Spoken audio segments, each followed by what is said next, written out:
Ian Rankin.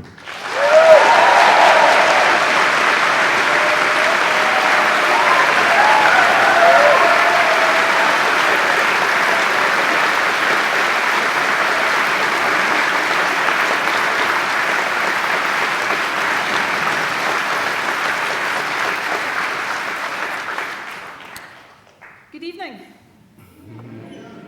It's good to see so many people here. Thank you to Bob, first of all, and to Bloody Scotland for having me here this evening. I've wanted to come to this book festival for quite some time, so I'm thrilled to be here at last this evening. I'm even more thrilled to be here talking to Ian Rankin, just described with great justification as the king of Scottish crime writing. Ian is undoubtedly one of the greats, not just of Scottish crime fiction, but of crime fiction generally. So I'm really looking forward to the conversation that we're going to have this evening.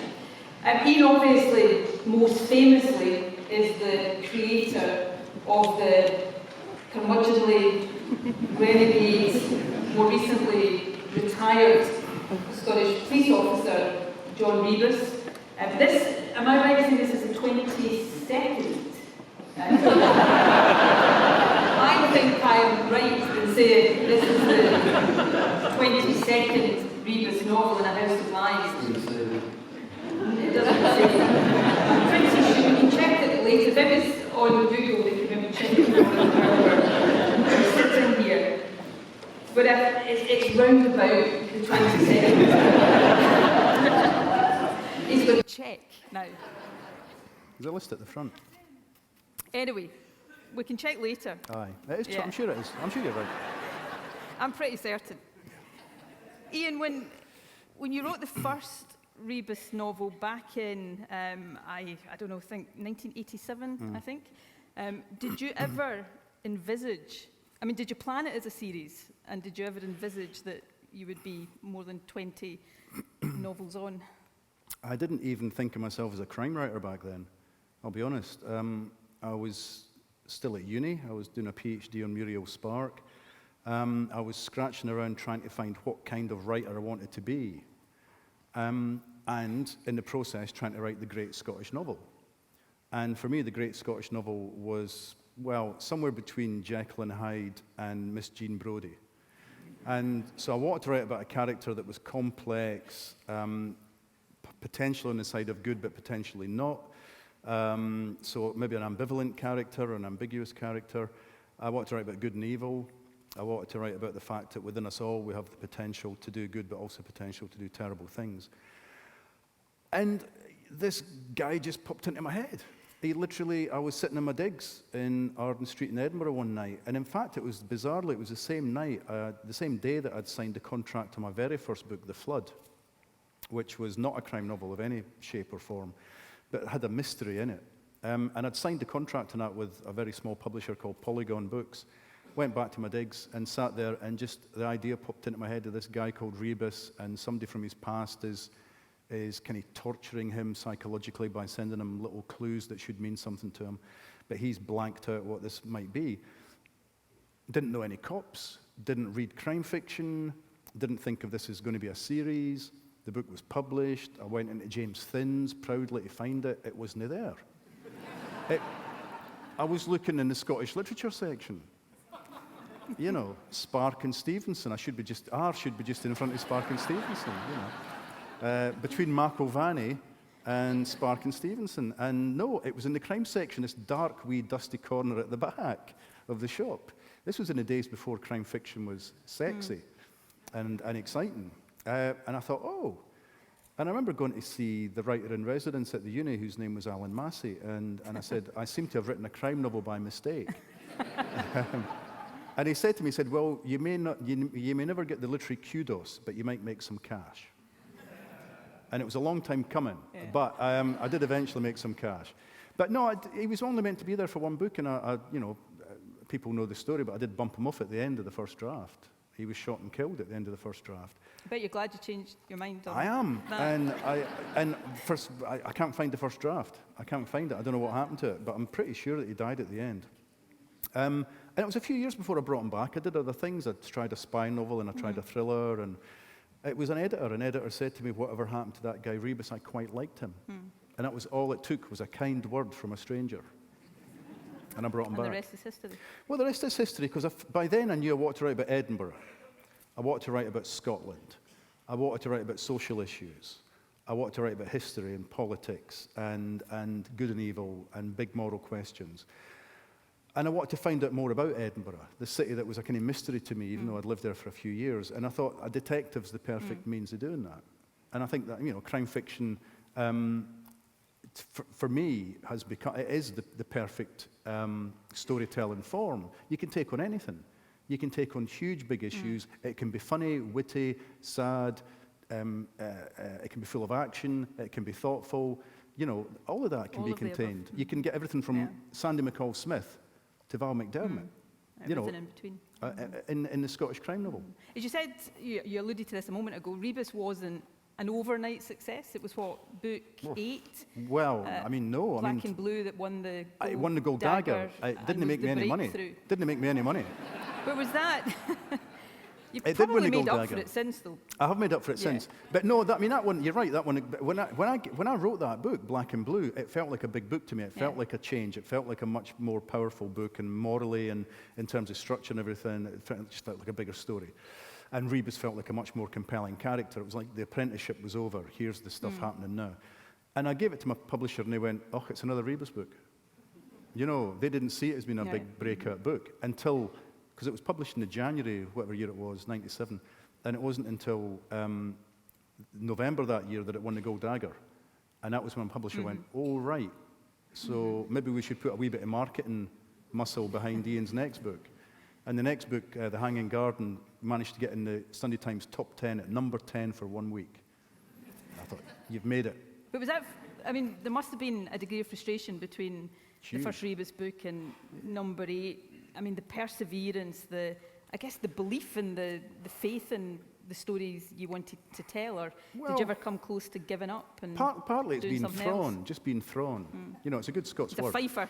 Yeah, I know. But it's just going, I'm not going to give up. I'm not going to let you beat me, whoever you are, and having nothing else I wanted to do. There was nothing else I was qualified to do, and there was nothing else I wanted to do. I just wanted to write stories, write novels. But yeah, there were plenty of times when I thought, I'm not making a go of this. I didn't go full-time as a writer until Rebus novel number, 4 or 5. And then we were scraping along. And I was having panic attacks, and I would be driving through the nighttime roads, screaming at the world, screaming to myself, just thinking, I'm not going to make a go of this. And you'd moved to France? Well, we're living in France at that time. Yeah. I was driving through the nighttime streets of France in a 2CV, with the windows open, screaming and shouting. Luckily, no traffic on the roads, it being rural France. And just going back and starting again and trying again, just trying again. And it was slow, but my wife was very supportive. She was hugely supportive and always has been. But there were plenty of times when I thought this isn't going to work. And Black and Blue did turn it around. You're right. When it won the Gold Dagger, it gave me the confidence, and it gave my publisher the confidence that we all knew what we were doing. But I'd made Rebus 40 in book 1. Well, we'll come on to his amazing longevity in a moment. One of the questions that I always think, well, not always, but with some writers and some characters, a question that is often in my mind is, how much of you is in John Rebus? Well, what do you think? Quite a bit. Really? Alcoholic smoker, out of shape. COPD. Aye, thanks. No, we really haven't. We've got the same background. We've got identical backgrounds, both born in Cardendale. The difference is that he left school at 15 because he wasn't brainy enough to get the O-levels or the O-grades and the hires and all the rest of it. Left school at 15 and joined the army, which was about the only career choice open to him, and then drifted into the police later on. And I was the brainy one in the family, the black sheep, and went on to a lovely free education. And that served me well because I started writing seriously when I was at university. That way of looking at the world, I don't think I'm nearly as negative as he is, as cynical as he is, but a lot of it's down to meeting a lot of cops down the years especially in the early days, and finding out that you know, there's a kind of darkness at the heart, because look at what they do on a day-to-day basis. You know, you've met plenty of cops. The kind of stuff they're dealing with is horrendous. So they can get quite cynical about human nature, of course, but there's that lovely dark humour that comes with it as a defence mechanism. Yeah. I think he's a lot, I mean, he's a lot more cynical than I am. And he can't really see how beautiful Edinburgh is, which is quite frustrating to me, because he only sees it as a series of crime scenes, you know what I mean? Whereas I can walk around the meadows and up the Royal Mile, well, not in August, obviously, you can't walk up the Royal Mile in August. I mean, I joked that they're making Fast and Furious 8 in Edinburgh just now. I said they had to wait until September, because in August it would just be called Furious 8. Because A, everybody's furious, and nobody's driving fast. Nobody's driving at all. No. But you mentioned a moment ago that Rebus was already sort of heading towards middle age He in was your first 40 book. in book 1. It's 30 years on. He's still going. But, I know. I mean, seriously, there was a point, I don't know, maybe 10 years ago, maybe more, probably around about the time he was retiring from the police, that I thought as a reader that he wouldn't just retire, but would kind of be eased out as the central character. Maybe Siobhan would come to the fore and take his place. That didn't quite happen. Malcolm Fox has since come in as a second. Was that ever your intention, and that just you changed your mind, or There was never a plan. There was never a plan. Everything was very piecemeal. And, you know, I mean, I didn't plan for him to retire. I just got told that he was getting up for 60 now, so he had to retire at 60. So that was that. And then spent a few years not writing about him. And I would love to have found a story that felt like Siobhan Clarke's story, you know, and I never quite found it. I never quite found a story that felt like it was hers. And I brought along Malcolm Fox, who's Internal Affairs, is the anti-Rebus, so people wouldn't read them thinking they were getting Rebus light. And then I found a way to bring him back, because I thought, what's he doing in his retirement? He's probably working for cold cases. Cold case unit in Edinburgh staffed by retired CID officers. I thought, well, that's perfect for him. And I got a story that was a cold case, and I thought, well, I'll bring him back. Now he has retired forever and a day, and so the challenge for me now is how can he inveigle his way into a police investigation? Yeah, because presumably he can't keep going forever. I mean, fans of Rebus will want him to carry on forever. He can. But there'll come a point, presumably, where it's not credible to have a 70-plus-year-old retired police officer. I don't mean to be ageist. I'm not being ageist. He's not 70 plus yet. Shh. No, but he will be one day. He's 65, 66, 67. Okay. Because the 5 years when I didn't write about him, I've chalked off. Right, Okay.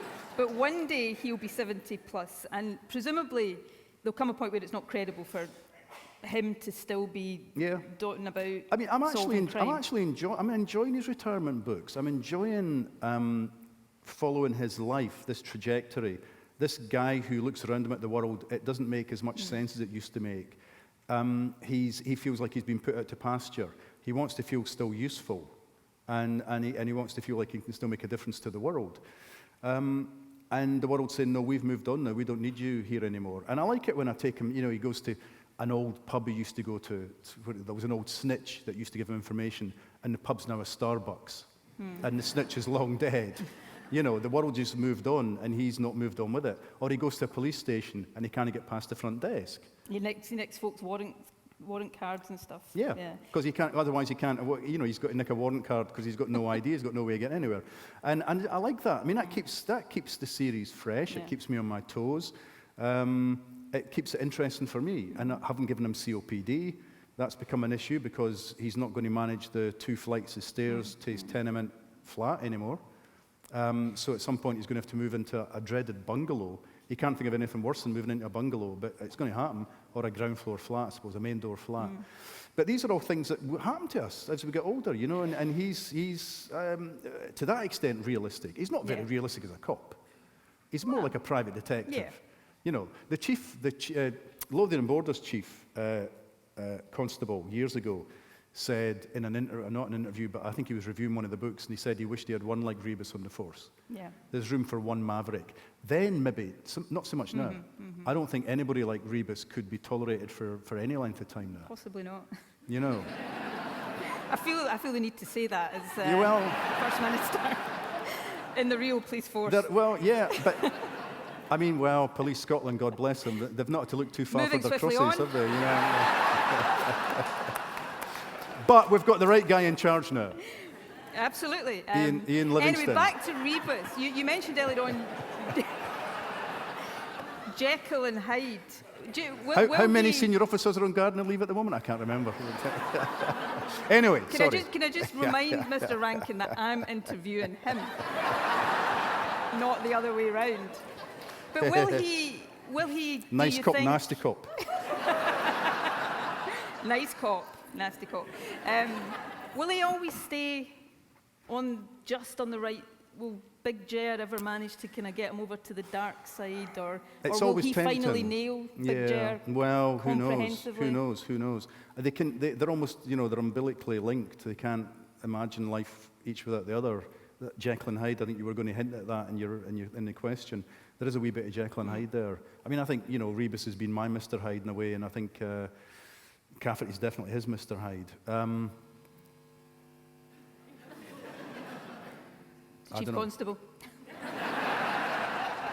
Is it the bat buzzer? I don't know. I honestly don't. I don't know how it'll end. I don't know if it'll end with a pair of them going over the Reichenbach Falls. I don't know if it'll end with them holding hands, walking into the sunset as friends, one killing the other. Everything's up for grabs. When I start a book, I never know who's going to be alive or dead at the end.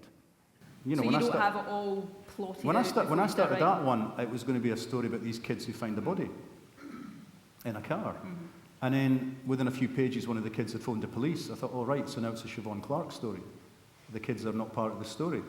And then because it was a missing person case from years back, I thought, well, maybe Rebus worked the original missing person case. So it became a Rebus novel almost by default. And I had no idea who killed the private detective. I had no idea why he died. I didn't know who was going to be alive or dead at the end. I just started, and the story told me where to go. I love working like that. Yeah, I mean, I guess it creates the stories that your readers enjoy so much. Well, it seems to work for me. I don't think it would work for anybody else. Yeah. But, if I knew the ending, I wouldn't need to write the book. Honestly, the first draft of the book is me knowing as little as my characters and piecing it together as they piece it together. I suppose it effectively means you go on the same journey as a reader. Yeah. Ultimately goes on. Yeah. So you're having, in a different way, obviously, but that same experience. Yeah. I've always wanted to know more about Siobhan. I've always felt that there was more that could come out about Siobhan, who she is, what motivates her. Do you think you might find the right story for her to take centre stage? Yeah, why not? I mean, I think she was very happy when Rebus retired because she felt she was in his shadow much of the time, because he does cast a very large shadow. And I think she's proved herself to be just as capable, if not more capable, a detective than him. And she's got all the skill set that's now required in a modern day police force, which he never had. She understands technology, she understands the pros and cons of new technology in a way that he doesn't. If I could find a story that was her story, I would love to do it. It just hasn't quite happened yet. And the idea I've got in my head for the next one isn't her story either, I'm afraid. What do you think her story needs? Is that, I mean, I'm probably completely wrong here, but is there something about a male writer trying to write a story for a female character that is maybe harder than... I don't know. I mean, I think, women definitely write about men better than men write about women, just in general. There's no tradition of men writing good, strong women characters in crime fiction, really up until Sandy McCall-Smith comes along with Mama Ramotswe. I don't know how realistic Mama Ramotswe is, but she's a strong, believable character in the context of those stories. And really nobody had done it very successfully before Sandy McCall-Smith came along. When I started off in the early Rebus books, there are very few strong women characters because I didn't feel confident writing from a woman's perspective. And when Siobhan came into the series, basically as a Watson character, to ask the Rebus, my God, Rebus, how could you possibly have worked that out? Which is what the reader wants to know. But she just, women crime writers and women police officers start to say, oh, I like her, she's an interesting character, she's quite believable. And so I did grow in confidence, and she did get more to do. And I mean, I do think she's probably got a really interesting backstory. One of their mid-period Rebus novels, the G8 novel that I wrote, we meet her parents for the first and only time, and we get a wee bit of her proper backstory. But yeah, there's probably more I could do with her. I've made her a loner. Maybe I shouldn't have made her a loner, because that made her too much like Rebus in a way. But it's just the way that... Can I make a plea? Go on, what? Let me get my pen out. Go on. Don't end up with her and Malcolm Fox. Oh, no. No.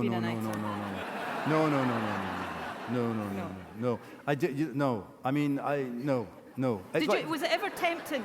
Seriously, No. here, was it ever? I mean, obviously, her and Rebus, it's a bit of a Oh, father-daughter. no. Was there ever a temptation to have a romantic relationship between them? No. I think there's one of the Rebus books, is it Set in Darkness? I might be getting that wrong, where there's a kind of hint of something, and then it disappears as quickly as it's there. Well, there's one scene in one of the books, and I forget which one, where Rebus, they're in the car, and Rebus is reaching across to get something at the glove compartment, and she flinches, thinking he's going to touch her knee or touch her leg or something.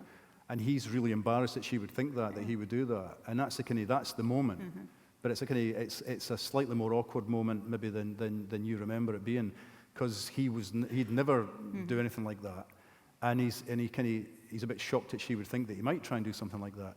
It's an avuncular relationship, I think. They're kind of like uncle and niece or something, not quite father and daughter. Maybe like father and daughter, except he's got a daughter.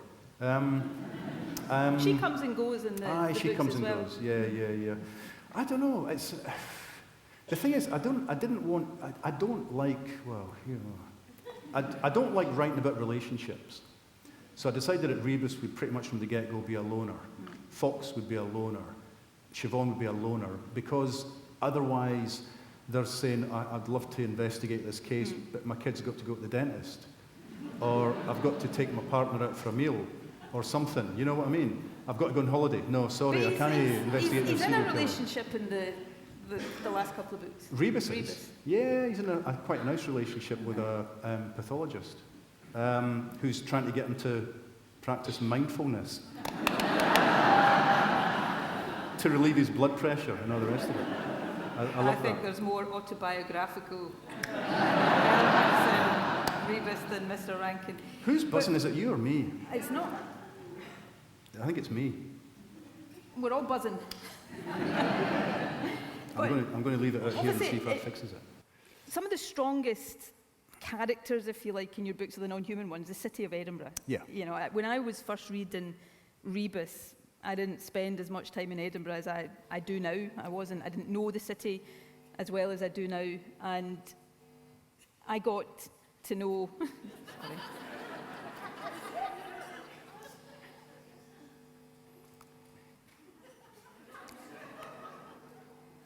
Right, I think we're just going to have to plough on with it. I don't know. Yeah. Anyway, sorry, Edinburgh. Is it me? I think it might be. Right.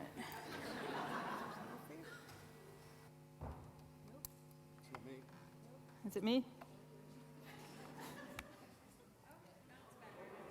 Okay, can you still hear us? Right, okay.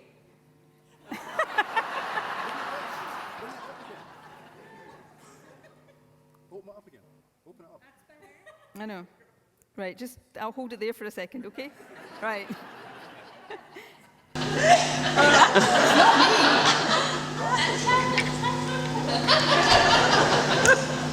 Right.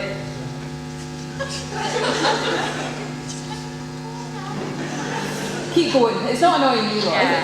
No, it's only annoying us. So Edinburgh, music, these are the kind of non-human characters. I mean, they're pretty... I don't think this is switched on this. Can't hear you. Switched on. No, isn't it? No.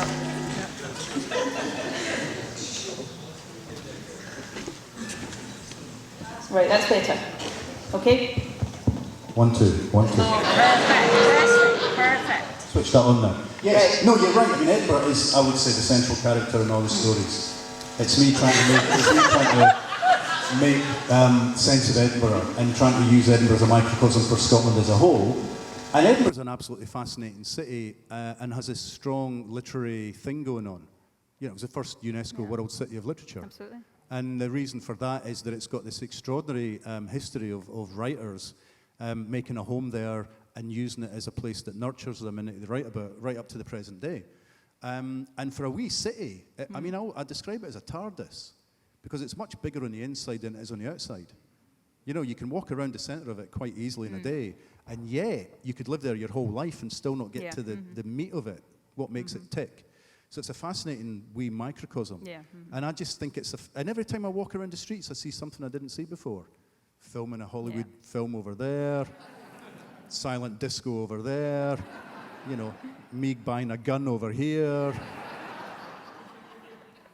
And music, that's the other. Yeah, well, like a lot of crime writers, some of your acquaintance, I'm a frustrated rock star, right? I'd much rather be a rock star than a writer.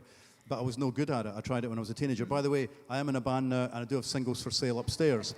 Honestly, I've brought along 20 of my band's first singles. So if anybody wants one, upstairs at £5, see me after the show.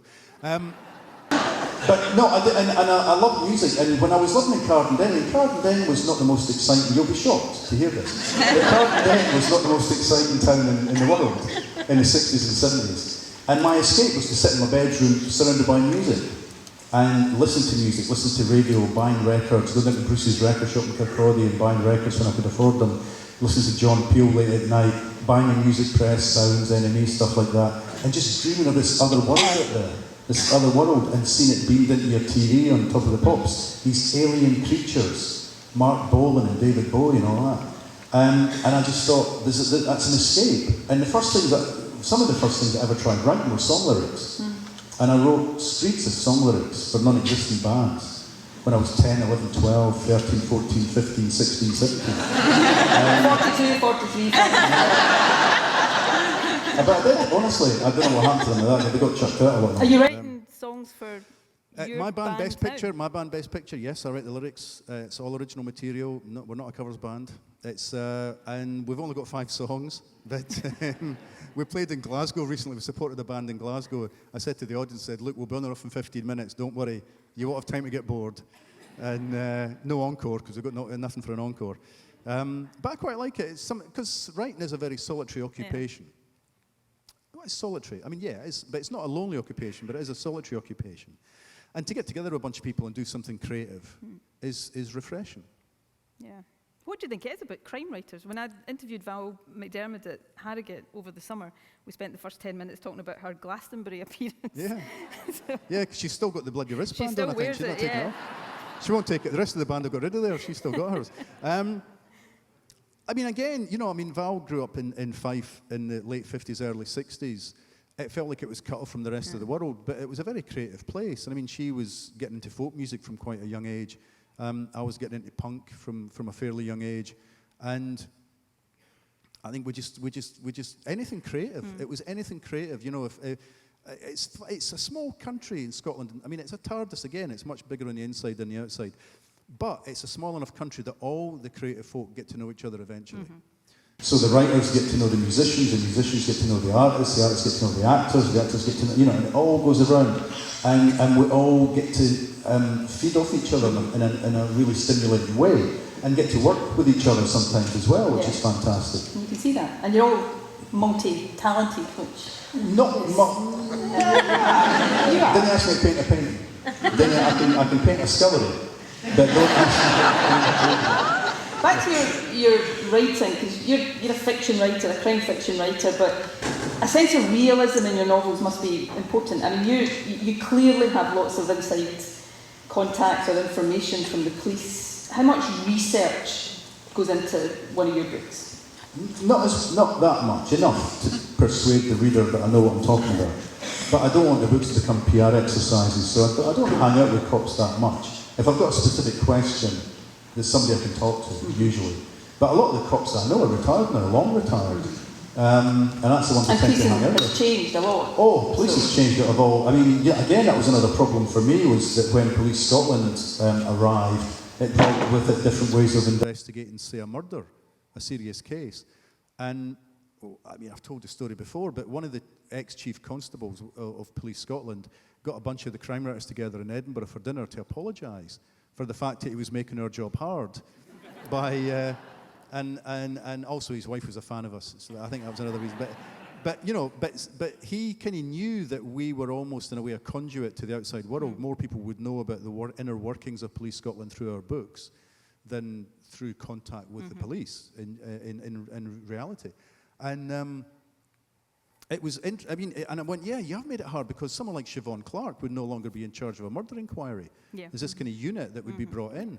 And so that made it, that made it a wee bit harder, but every challenge is an opportunity. And I quite like playing with the notion that there's this kind of gang who arrive who will be in charge of the murder inquiry, and the local detectives might only have a secondary role to play. You get tension and you get humour and everything else with that. So that's worked. I've made it work.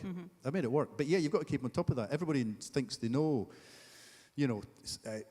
technology. They think they know, that you can use, DNA analysis and stuff. You have to say to them, well, actually, it's quite expensive to do, and some of it can't be done in the labs in Scotland. It has to go off elsewhere to be done, and it can take months. It's not like CSI Miami, And so you've got to give a sense that stuff it's important, but we might not be able to do it. Yeah. I mean, in this book, there's some stuff that they're waiting on. It takes a long time for the soil analysis to come through. And that's just the way it is. And I try and give a sense of that. I mean, I've been to Gartcosh, the crime campus, once. I've only been once. I spent a day there. And that was enough. And I've been to Tullyallen once for a day or two, and that was enough. Just enough to give people a hint that I know what I'm talking about. I think you do more than that. But policing has changed, but Edinburgh's changed as well since you started writing the Rebus novels. It's more diverse, multicultural. Do you feel a responsibility to reflect the world as it is in the books you're writing, and the diversity of your characters, for example? I sometimes get a bit of help with that. For example, there's an Asian scenic crime officer in the last 2 or 3 books, Haj Atwell, and the reason I've got an Asian scenic crime boss is because a businessman called Haj Atwell paid to have his name in one of my books. And he actually, you'll have met him, he actually runs the Subway sandwich franchise for the whole of Scotland. And so I said, well, what do you want to be? He said, I don't. I said, well, do you want to be scenic crimes? Oh, aye, fine, scenic crimes. So he's been in the last 2 or 3 books. So there you go, multi-ethnic diversity right there. Because he paid to be in the book. He paid to be, and I bumped into him on a train down to Harrogate. When I was going down to Harrogate that time, I bumped into him at the summer. I bumped into him. We're going to see a footy game together quite soon. Yeah, but I mean, but the police is still fairly male and fairly white in Scotland. I know things are changing. But it's still fairly male and fairly white. And the people that Rebus knew back in the day were pretty much white and male. Yeah. And so these are the people he keeps in touch with, and the people that used to be his contacts. But yeah, no, it is changing for the better. And there's certainly a lot more women characters, officers, in all, from the pathologist to people working with Siobhan Clarke. Another person who paid money to be in the book, actually, what's her name? Christine Essen. Essen, businesswoman, paid money to be in the book. So she's DC Christine Essen in the last 5 or 6 books. She got her money's worth. There you go. So you're getting a sense here of what you need to do if you want to appear in a Rebus novel. I bumped into her a couple of years ago and I said, I'm writing, you're in the new one, I'm just writing it just now. She said, have you remembered I don't drink tea or coffee, I only drink hot water. All right. I try and make them real if I can. Yeah, excellent. She only drinks hot water. Cheap date. I'm not going to, you'll be relieved to know I'm not going to take us off down a political sort of track this evening. I don't want to depress the audience on a Saturday night, but I've interviewed Elif Shafak and Arundhati Roy over the summer, and they were both in different ways making the point. I think that in this very polarised, divided world we live in today, art, culture, literature is even more important in trying to bring people together, and that writers have a responsibility to try to almost make sense of what's going on and find a common space for readers. Is that something that you would agree with? I don't know if writers have a responsibility to do anything except write the kinds of stories they want to write, but I do think that the way the world is at the moment, everywhere you look, I think fiction gives fiction is realistic in a way the real world isn't at the moment. It's, there's a shape to it, and I think, it can't, I said this right at the get-go, it can take on big themes. It can take on big themes of moral responsibility and everything else. But there's empathy. I think what you need to do, if you're going to be a novelist, you have to have empathy. Yeah. And you hope that the reader gets a sense of empathy, because what they're doing is they are sharing their intelligence, the inside of their head, with all these other characters and all these other characters' lives and stories. And so that gives you a sense that you're part of this much bigger picture. And you're right, at the moment it does seem that everything is getting polarised, and terrifyingly so in some instances. And we need to look for that common humanity. And the best writers do give us a sense of that. Elif Shafak's a fantastic example of that, someone who gives that sense of a kind of shared humanity. I was saying backstage, Elif Shafak's latest book is about a prostitute who's, spoiler alert, not really, she's dead from the beginning of the book, but it's like 10 minutes while her consciousness is still kind of intact and she's going back through her life. But there's also a story of who killed her and why. But there isn't really, I wanted a bit of retribution. And I said to Elif Shafak at the book festival, me as a crime writer, I just wanted the guys who did it to get their comeuppance, and they never quite got their comeuppance, And it's right that in the real world they don't always get their comeuppance, and this is the cozy element to crime fiction, I guess, is at the end, normally your questions have been answered, normally a kind of justice has been done. And the crime novel used to be very hard and fast on that rule. The offender will be caught. They will go to trial and all the rest of it. And I think a turning point in British crime fiction was there was a P.D. James novel called A Certain Justice. And in A Certain Justice, the baddie gets away with it. And that was kind of P.D. James coming to the recognition that it isn't always neat, it can't always be neat and tidy. The real world is not always neat and tidy, and sometimes the bad guys do win. Absolutely. I'm going to open up to questions from the audience in a couple of minutes, so get your thinking caps on about what you want to ask Ian, but a couple of questions just to kind of round off this part of the session. Tartan noir, if we can call it that, Scottish crime fiction, it's lived through a real golden era.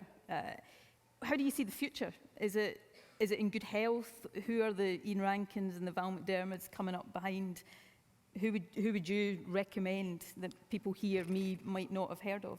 Well, you got a 5-minute session from Noel. I read her book, and it's absolutely staggering, staggeringly good book. And she knows what she's talking about. She's writing from the heart, but also from experience. There's some fantastic young writers coming through from all different walks of life, all different backgrounds. And what they find when they come to the crime novel is they find a community of writers who are helpful. Val does her bit. Everybody does their bit. Lee Child, blurbs. Yeah. I think he spends more time writing blurbs than he does writing books. But helping, giving people the next rung up the ladder, come up and join us. In a way that we often say this blithely, but I don't get that sense from literary fiction, that people are quite as helpful as they are in the crime writing and thriller communities. But there's plenty of good stuff happening and about to happen. Lots of new publishers, independent publishers, bookshops opening in Scotland. We've still got quite a vibrant library thing going on, thank God. And because that's how I started off. We didn't have a bookshop in Cardendale, we had a library, and a Carnegie Library, and that was where I went. I haunted that place. So all of that I think is very positive. And at the same time, publishing's changing. So the way people get published is changing, and the way people read is changing as well. But there's going to be that hunger for narrative. And that hunger for good stories, I think it will always be with us. Absolutely. Possibly even more so today, given what we're living through. And last question, before I open up to the audience, what's next for you? What's coming next? Oh, thanks. Plug. I've got an old book of mine, Westwind, which was published originally in 1990, the same year as the second Rebus novel, is being reissued in time for Christmas. Hooray. A book that went through one paperback and one hardback printing, and I didn't think I liked it. It had been jigged and rejigged. Various editors and agents had told me to change it. And I was young and naive, and I kept changing it, so it became their book, not my book, I felt. So I didn't allow it to be reissued for 30 years. And then somebody on Twitter a few months ago said, Ian, I've read that, it's all right. I went, is it? So got it off the shelf and I sat and read it. And it had been so long since I read it as a reader, not as the person who wrote this book. And it's dated, badly dated in some ways. But in terms of people smoking on planes and stuff like that. But it's quite, prescient in some ways. It's about Europe pushing American forces out, America retrenching, not wanting to help Europe anymore. Everybody's falling out with everybody else. Soviet Union is rubbing its hands, going, "Good, we can make some leeway here." People are being spied on by satellites from space all the time. Everybody's paranoid, and I just thought, "Hello," There's not a nutsoid American president in it, but it's got everything else. That's how you described it to me earlier on. It's about a crazy American president, obviously fiction. Obviously. And that's out November? Aye, sometime in November. I'll be doing some events around the publication, I dare say. And I'm going to start writing a stage play fairly soon, a Rebus stage play, brand new story. And I've got to start writing another Rebus novel. It's got to be delivered by June. So I've got to start writing that in the next few months. You didn't tell me that bit earlier on when you told me you hadn't thought of the story yet. No. I've got a hee-haw. That must be an That's incredible... That's why I was getting my pen out. I thought you had an idea for me. That must be... Well, I think that the sound problems that we had this evening somehow have to feature in the next... There we go. We have to feature dodgy microphones in some way in the next Rebus. You never know. Yeah, everything gets stored up here.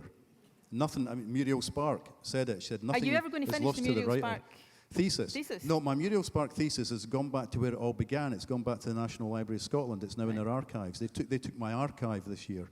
So they took 26 big boxes of stuff. Wow. And an archivist is going through it for the next 12, 13 months to try and make sense of it.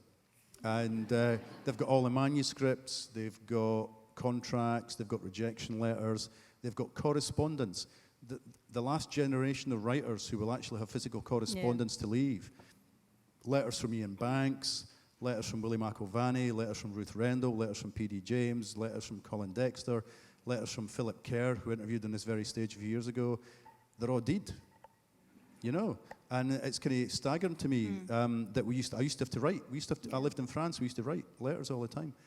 They're all one-sided. I've not got my side of the conversation. I've only got their replies to me.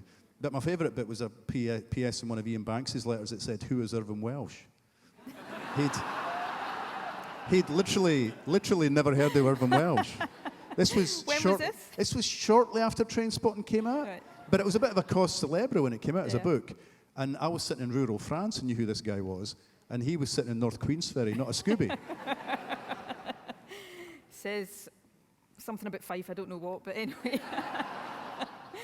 The ancient name of Fife was Fib, F-I-B, which of course means to tell a lie. So we're just born liars. You've got to decide if that's true or not. Well, firstly, I should point out my in-laws live in Fife, so I better be careful. And I would describe it not as born liars, but as natural storytellers. I'll go with that. Right, okay, we're going to open up to the audience. So if you want to ask Ian a question... What a huge, lovely audience. It's fantastic, isn't it? Full right, house. Up here. Oh, just shout and we'll repeat it. Have we got a mic up Have we got a microphone up here? Really? I think I've got it. I think I've probably got it. Right, give me... So take one from down here while we're getting that I'll take one from down round. here first. Go on. Who had their hand up? Who had their hand up down here? Front row. Here. And then I'll come up here. Hello. Hi. Nicola, you are a voracious reader of old novels, crime-writing novels. It's fantastic to see it on Twitter. Now, recently, James Patterson came out with a book with, I think he was a president, Bill Clinton.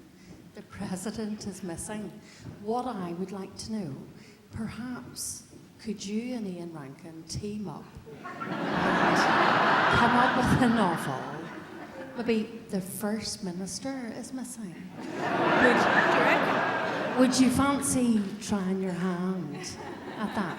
I think you have to wait until you're not First Minister for a start. Of course. Can't have the First Minister is missing when the First Minister's sitting right here. But if I was writing a book with Ian Rankin, I probably would be missing for a fair amount of time. No, I mean, yeah, well, I mean, plenty of politicians have actually made a fairly good fist of writing thrillers and novels, so who knows? Who knows? Who knows? Who knows? I mean, you are a voracious reader, and you do share that love of reading on Twitter and elsewhere. And I mean, I take my hat off to you because I don't know how you find time to do it. But I think it's just great that we've got somebody who in charge in Scotland who does like to read, who's passionate about books, because literacy, you know, we're nothing without it. We're nothing without Absolutely, it. I And so couldn't agree more. we need the next generation we need parents to be reading to their kids. We need kids to know that there are books for them to read, and that reading's not an embarrassing thing to do. So it's great that you do that. Up here. I was just wanting to ask Ian, Rebus, aye or no?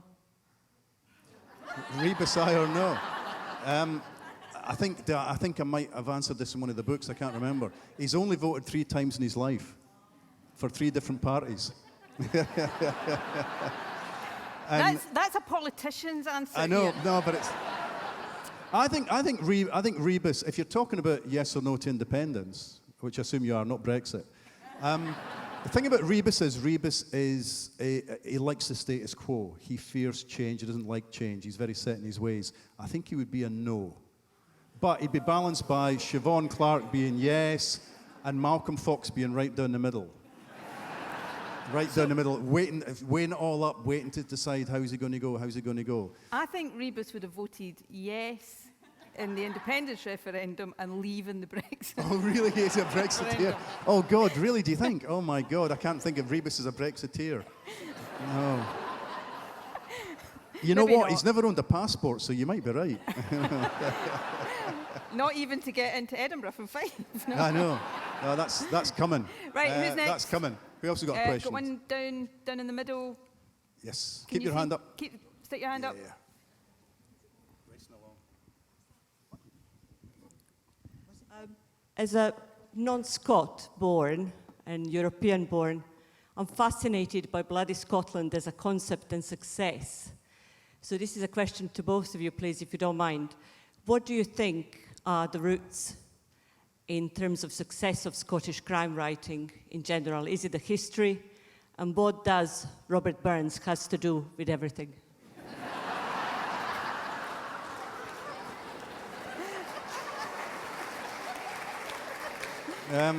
That's a big questions. Big question.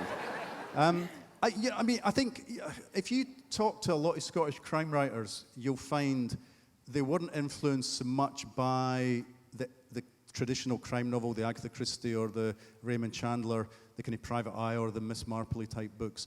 They were more influenced by quite dark Gothic Scottish stories, supernatural stories, poems, novels, things like, Confessions of a Justified Sinner and Jekyll and Hyde we've talked about, Miss Jean Brodie, some of Muriel Spark's other books. There's an interest in a dark moral heart and why, and there's a kind of sense of it, what's it called now? There's a kind of a fight within us between the head and the heart and between the kind of our better demons and our kind of other demons, and there's always that tension within us.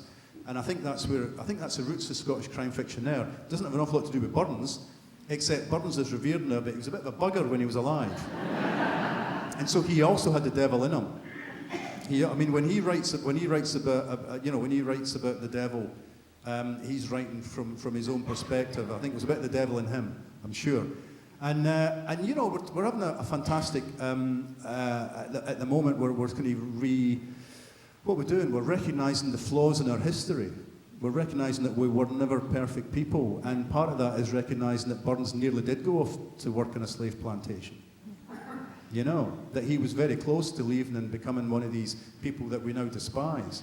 And so, although we think of him as, he manipates and all that stuff, there was that other side to him. There's always that other side if you look hard enough. Absolutely. And I agree. I think that's the attraction of crime fiction, and I think that's the best of the Scottish tradition of crime fiction. It's that, the moral dilemmas, the shades of grey, the light and dark, this idea that Rebus, in another life could just as easily have been on the wrong side of the tracks in terms of being the criminal rather than the police officer. And, I think that depth and that darkness actually is what I love about Scottish crime fiction. More generally, I think festivals like this, not like this in the sense of being a crime fiction festival, but book festivals are flourishing across Scotland, and I think it says something really fantastic about the strength of and quality of literature and the passion that people have for books and reading. So long may it continue. And I think you said it yourself, it's a kind of communal thing. Yeah. You know, you want to share that passion. As we get more atomized and as we sit there in our rooms, on our screens or on our phones, and we're sort of separated from our fellow human beings, when you can get in a big room together, you can go to a festival and meet people who share the same passion as you. It's an incredibly enriching process for authors and for readers, I think. So thank you all for coming along. It's great.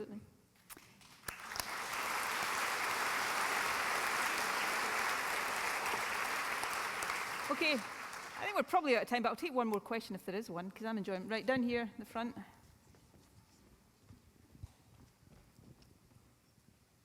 What's been Ian's favourite book to write? Your favourite book to write? God, what's been my favourite book to write? It's hard to say. I mean, Black and Blue was such a big book for me in a lot of ways, but it wasn't an easy book to write. I was going through a lot of stuff family-wise that made it quite hard. It was quite a tough book. I go back and look at my diaries and I can find out how hard it was. Doors Open was a hell of a fun book to write. Doors Open was lovely. It was written as a serial for the New York Times originally, and then my publisher said, can you beef that up into a full-length novel, which I duly did. But it started off like it was going to be a movie. A mate of mine who's a screenwriter and I were going to do Ocean's 11 in Edinburgh. And that was Doors Open, was meant to be Ocean's 11, and we were going to get Sean Connery to play the main guy and everything. And the thing is that the book haven't been rejected as an idea for film, then turned into a serial for the New York Times, then turned into a full-length novel, all of which was quite fun. Then was picked up by Stephen Fry to make a TV film, and he ended up playing the Sean Connery character in it. So it went all the way around, and it was just fun. Every single part of that was fun. And every time Doors Open Day arrives in Scotland, I say, don't forget to buy the official book of the of Doors Open Day, available at all good booksellers. You wrote under a pseudonym for a period, Jack Harvey. Jack Harvey, Jack. How did that come about? Well, I mean, that was because I was desperate for money. Right. And the Rebus books weren't selling, and they weren't very long, so I was able to write one in a couple, 2 or 3 months. So it was a lot of the year left, and my publisher didn't want 2 Rebus novels, so I wrote a pseudonymous thriller to make some more money. And I got a contract for 3 books and wrote 3 books. And by the end of that, I was making enough money from Rebus that I could get away with just 1 book a year. But for a wee while there, I was having to write 2 books a year just to scrape by. And they were hard work. Thrillers are hard work, because people want detail. In a crime novel, you can just have a gun, say. But in a thriller, you've got to say what kind it is, what kind of bullets it uses, oh my God, all that stuff. Almost a pornography of detail that you don't need in crime fiction. I much prefer writing crime novels to writing thrillers. West Wind, the book that's been reissued, is about spy satellites, and there's a space shuttle crash at the beginning of it and everything.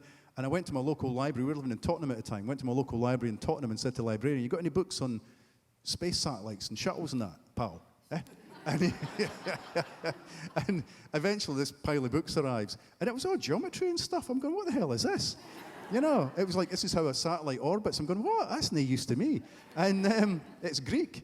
You know, I mean, and so they got the Usborne Big Book of Satellites, which is a big kids' book with cutaway illustrations. And I went, this is brilliant. This is exactly what I need. And that was the kind of, and then when the book was, one of the few reviews it got, I think it was The Independent, which said, technically exacting look at spy satellites and everything. Excellent. Well, I, for one, am looking forward to reading West Wind when it is published in November. Ladies and gentlemen, I'm afraid we are out of time, which is a matter of great regret for me, because I could go on talking to Ian for quite some time. But thank you for coming along here this evening. You've been a fantastic audience. But please join with me in thanking the king of Scottish crime fiction, the great Ian Rankin.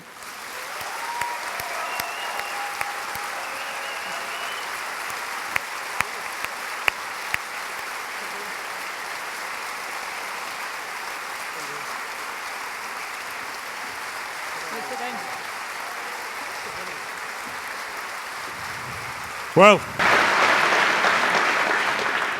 I can't think of a better way to spend a Saturday night than that. Just a couple of things. So Ian will be signing books now up in the bookshop, up the stairs, as usual. I'm sure a lot of you would like to buy a book, ask any more questions that you might have had up your sleeves. I, for one, am very pleased that we've provided a plot line for the new Rankin, The Mystery of the Dodgy Mics. Might not be the best Rebus ever written. On behalf of the board of Bloody Scotland, I just want to say, First Minister, we're so pleased that we finally got you to come to the festival, and thanks very much for conducting the interview tonight. And Mr. Rankin, I mean, as one of the most supportive writers of Bloody Scotland over the years, you've played football, you've appeared in podcasts, and you regularly deliver audiences like this for the Albert Halls. So thank you from the bottom of our hearts. Thank you very much. Cheers.